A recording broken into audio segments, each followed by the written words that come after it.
A special thank you to each of our subscribers who make this channel possible. Here's today's story. In a significant diplomatic development, Israel has indicated a willingness to reduce its military presence in southern Lebanon, contingent upon the Lebanese armed forces taking decisive action to disarm the Shi'ite militant group Hezbollah. This announcement comes amid ongoing tensions and military confrontations between the two nations.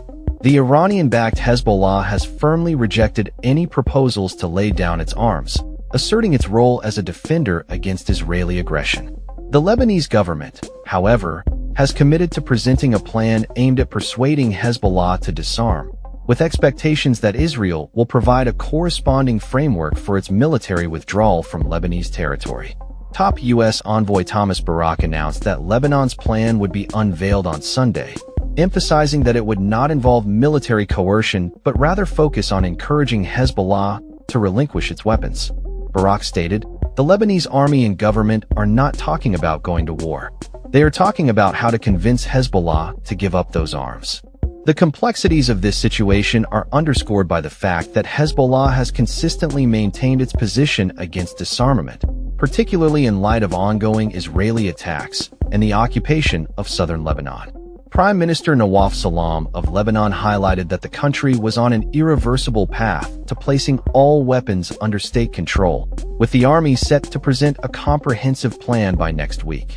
Earlier this month, Lebanon's cabinet approved objectives aligned with a U.S. proposal aimed at restricting weapon possession solely to the state, despite Hezbollah's vehement opposition, labeling the decision as a march in humiliation and a capitulation to Israeli and U.S. interests.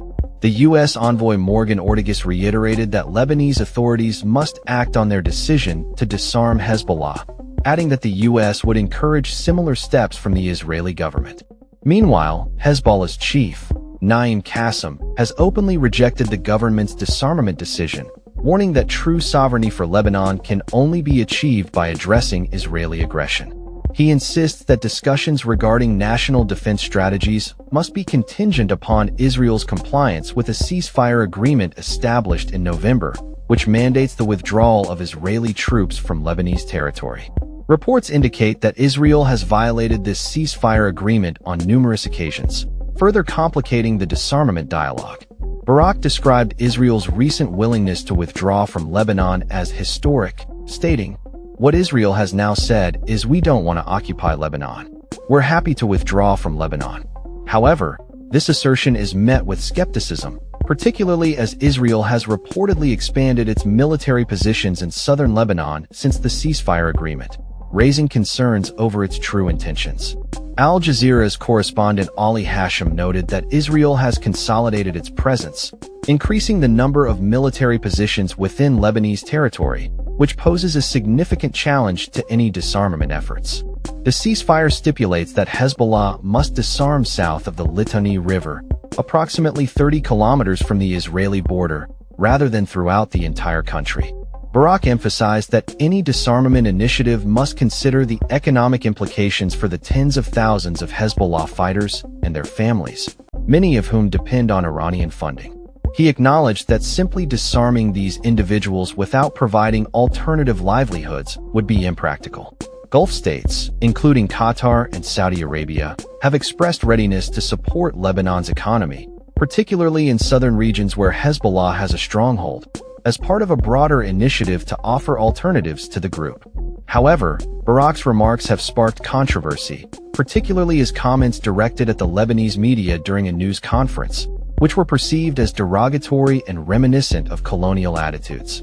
His statements led to widespread backlash from journalists and commentators, who accused him of dehumanizing the Lebanese people and exhibiting arrogance.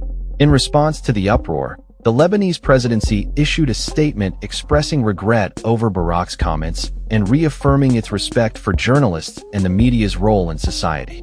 As Lebanon prepares to unveil its plan for disarmament, the situation remains precarious, with both sides entrenched in their positions and the prospect of lasting peace still uncertain.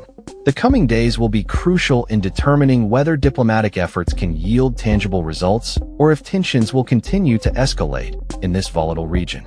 That's all for this story. We upload videos every day covering many different subjects, So hit that subscribe button to stay informed. Thanks for watching.